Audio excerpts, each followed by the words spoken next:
All right, hey guys, it's Gabriel Brown again, your wealth score expert. I say you know your credit score, but do you know your wealth score?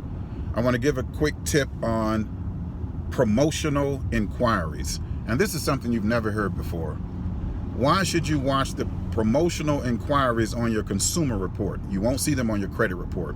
The promotional inquiries are vendors and creditors that ask the credit bureau about people that match their criteria for credit, and the credit bureaus will give the vendors or creditors a list of people that match their credit criteria. When you see these companies in your promotional inquiries on your consumer report, these are the companies you should be calling. These are the creditors you should be calling to ask for credit because they like you. They've already picked you and they're looking at you.